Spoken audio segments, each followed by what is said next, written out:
గత ఎన్నికల్లో జగన్మోహన్ రెడ్డి గారు గెలవడానికి అనేక రకమైనటువంటి హామీలు ఇచ్చారు. ప్రతి వర్గానికి ఒక్కొక్క హామీ ఇచ్చుకుంటూ ఆయన ముందుకు సాగారు.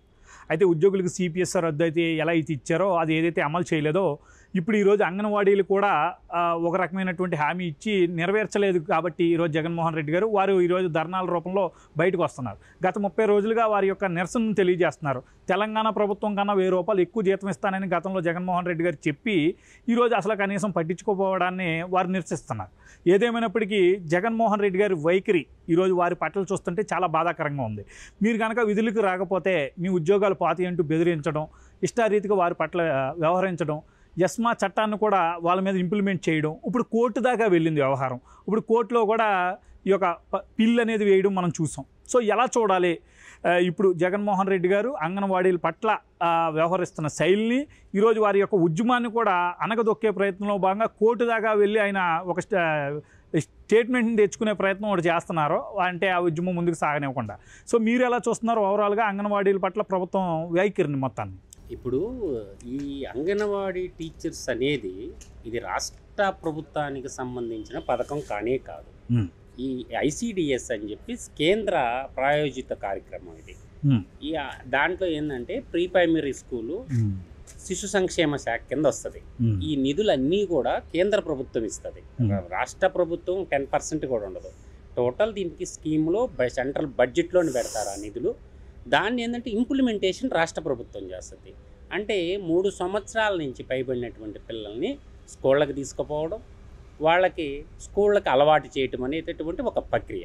అదేవిధంగా స్త్రీ శిశు సంక్షేమంలో గర్భిణీ స్త్రీలకి పౌష్టికాహారాన్ని అందించేటటువంటి కేంద్ర ప్రాయోజిత కార్యక్రమం ఈ అంగన్వాడీ టీచర్లు చేసే పని అన్నమాట. అవును. అయితే వాళ్ళు ఏమంటున్నారంటే, మాకు గతంలో 4200 రూపాయలు ఉన్నటువంటి జీతాన్ని చంద్రబాబు నాయుడు గారు 2019లో దిగిపోయే నాటికి దాన్ని 10,500 రూపాయలకి పెంచడం జరిగింది. ఒక టర్ము 6,500కి, ఆ తర్వాత మళ్ళీ ఎలక్షన్కి ఒక 7-8 నెలల ముందు 10,500 రూపాయలు చేయడం జరిగింది. అలా ఉన్నప్పుడు జగన్మోహన్ రెడ్డి తన యొక్క ఓట్ల కోసము, అంగన్వాడీ టీచర్ల యొక్క కుటుంబాల ఓట్ల కోసము నేను తెలంగాణ కంటే 1000 రూపాయలు అధికంగా నేను ఇస్తాను అని చెప్పి వాళ్ళ అంగన్వాడీ టీచర్లకి ప్రామిస్ చేయడం జరిగింది.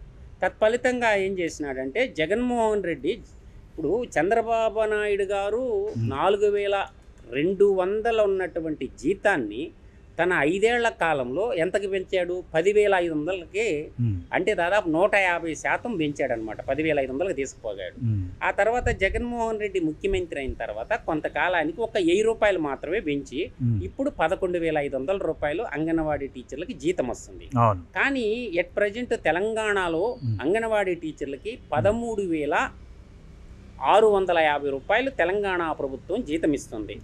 అప్పుడు గతంలో మీరు చెప్పారు కదా, తెలంగాణ ప్రభుత్వం కాడికి మేము 1000 రూపాయలు అధికంగా ఇస్తామని చెప్పి మాకు ఆ జీతం పెంచమని వాళ్ళు 30 రోజుల నుంచి ధర్నా చేస్తున్నారు. వాళ్ళ హక్కుల కోసం పోరాడుతూ ఉంటే సజ్జల రామకృష్ణారెడ్డి వాళ్ళ బ్యాచ్ వాళ్ళని బెదిరించడం జరిగింది. అయితే ఇక్కడ జరుగుతుండేది ఏంటంటే, ఇలా 69 లక్షల మందికి నేను పింఛన్ ఇచ్చాను, 3,000 రూపాయలు పింఛన్ ఇస్తాను అన్నాడు. ఈ అంగన్వాడీ టీచర్ ఓవరాల్ కూడా 1,03,000 మందికి మించి ఉంటారు సుబ్బు గారు. అయితే 69,000 మందికి నువ్వు పింఛన్లు ఇస్తున్నప్పుడు, దాదాపు 70 లక్షల మందికి నువ్వు పింఛన్లు ఇస్తున్నప్పుడు ఏం చేయాలా? వీళ్ళు 1,00,000 మందికి వేసుకుందాం, 3,000 రూపాయలు కానీ పెట్టుకుంటే ఒక మనిషికి నెలకు 30 కోట్లు అవుద్ది. నెలకు 30 కోట్లు అవుతున్నటువంటి ఈ యొక్క దాంట్లో సంవత్సరాన్ని అంతా కూడా కలిపి 12 3 36 360 కోట్లు మాత్రమే అయిపోద్ది. ఒక్క సాక్షి మీడియాకి, సాక్షి పేపర్కే ఇచ్చినటువంటి డబ్బు 100 కోట్ల రూపాయలు సాక్షి మీడియాకి, సాక్షి పేపర్కి ఇవ్వడం జరుగుతుంది.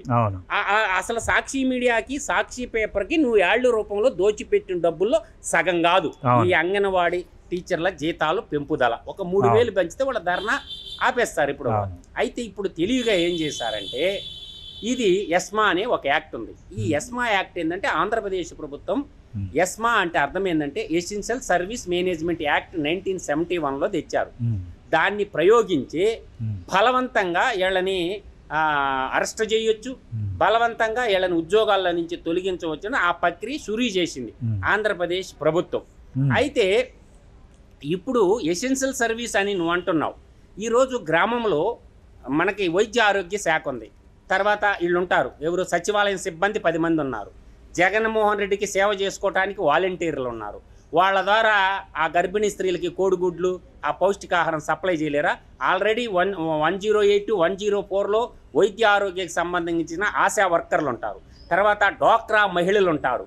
ఇదంతా తప్పించుకోవటానికి గూడు పొటా చేసుకొని తప్పించుకోవటానికి వీళ్ళు చేస్తున్నటువంటి దుర్మార్గమైనటువంటి ప్రక్రియ. జీతాలు పెంచేదో వీళ్ళ రౌడీయిజం చేసి బ్లాక్ మెయిల్ చేసి ఈ అంగన్వాడీ టీచర్లు భయపెట్టి ఏదో విధంగా లొంగ తీసుకోవాలని జగన్మోహన్ రెడ్డి అండ్ కో ప్రయత్నిస్తుంది.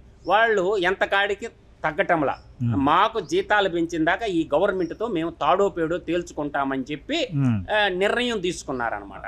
అటువంటి పరిస్థితుల్లో ఒక వైఎస్ఆర్ పార్టీ యువజన శ్రామిక రైతు పార్టీకి సంబంధించిన ఒక వ్యక్తి చేత నిన్న ఏం చేశారంటే ఉషారాణి అనే ఒక లాయర్ చేత పిల్లేపిచ్చారు. ఎక్కడ ఆంధ్రప్రదేశ్ అత్యున్నత న్యాయస్థానం హైకోర్టులో. దాన్ని కోర్టు సుమోటోగా కేసు తీసుకున్నది. తీసుకొని ఈ రోజు ప్రభుత్వ ప్రధాన కార్యదర్శికి ఆరోగ్య శాఖకి వాళ్ళ దానికి సంబంధించిన వాళ్ళకి అందరికీ నోటీసులు అయితే ఆడున్నటువంటి అడ్వకేట్ జనరల్ ఎవరైతే ఉన్నారో అసలు ఏం జరుగుతుంది ఆంధ్రప్రదేశ్ ప్రభుత్వంలో, వాళ్ళు ఎందుకు ధర్నా చేస్తారో మీరేమన్నా చర్చించారా, ప్రభుత్వం ఏమన్నా నిర్ణయం తీసుకుందని కోర్టు అడిగినప్పుడు అప్పుడు అడ్వకేట్ జనరల్ ఎస్మా చట్టాన్ని మేము ప్రయోగించామని కోర్టుకు చెప్పలే. వాళ్ళు ఏం చెప్పారు, మేము ప్రభుత్వం ద్వారా నెగోషియేషన్ చేస్తున్నాము అని చెప్పి చెప్తారు. దానికి సంబంధించిన ఏమేమి చర్యలు తీసుకున్నారు ఏమేమిదని పూర్తి కాగితాలు పెట్టమని ఈ నెల 23వ తేదీకి కోర్టు వాయిదా వేయడం జరిగిందనమాట. అయితే జగన్మోహన్ రెడ్డి మా ప్రజల్ని భయపెట్టినట్టు అంగన్వాడీ అందరినీ భయపెడుతున్నాడు అనుకో. వాళ్ళు ఏమంటున్నారు, ఒక 300 రూపాయలు లేనిది ఒక మనిషి బతకడం ఈ రోజు కష్టం.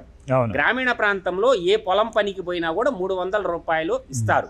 30 రోజులు సేవ చేస్తున్నటువంటి అంగన్వాడీ టీచర్లకు కొన్ని రెంటెడ్ బిల్డింగ్ లో కూడా వాళ్ళకి రెంట్లు కూడా ఇటీవల 3 నెలల నుంచి జీతాలు కూడా వాళ్ళకి టయానికి ఇవ్వడం లేదు.